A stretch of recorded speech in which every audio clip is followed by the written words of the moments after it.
I really appreciated the reference in the article to the ASH tendency that we, as administrators and teachers and department chairs, sometimes get so hung up on a predefined goal that we stop asking questions along the way.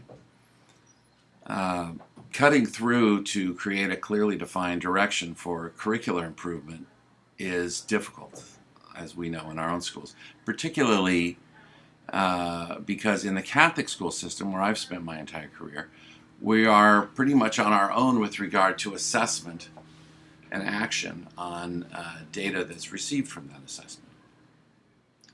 So, Tanisha, your comments about high and low performing teachers and steps that can be taken to address any given problem were of particular interest to me. The identification of the model that is used was something I found particularly interesting in the chapter and your comments, Tanisha. The inquiry-focused model, of course, the most difficult, and it makes sense. It's obviously the most effective. But I've seen in a number of schools an attempt at something similar to, or almost exactly, the inquiry focus break down at the point that teachers who must develop the expertise to interpret and disaggregate the data run into a brick wall of either lack of ability to master this or lack of the passion and motivation to engage in curricular change in a collaborative setting. So my question would be to pose this in light of the inquiry method.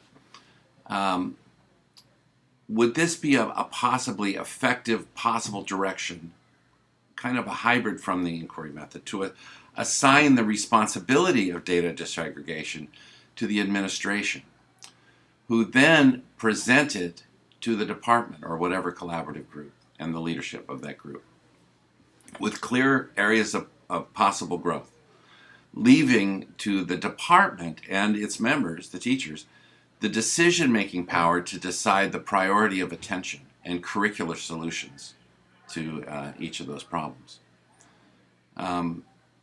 Accountability then would be a report to the administration regarding the priorities set by the department and the methods and the content that was decided upon by the department.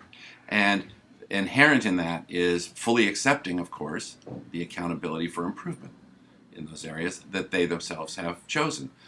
And all areas of growth, of course, eventually have to be addressed, but in the order and in the method chosen by the teachers as a collaborative group.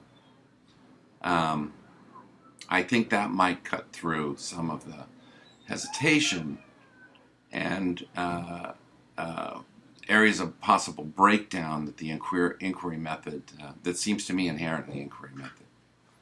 Great job, guys.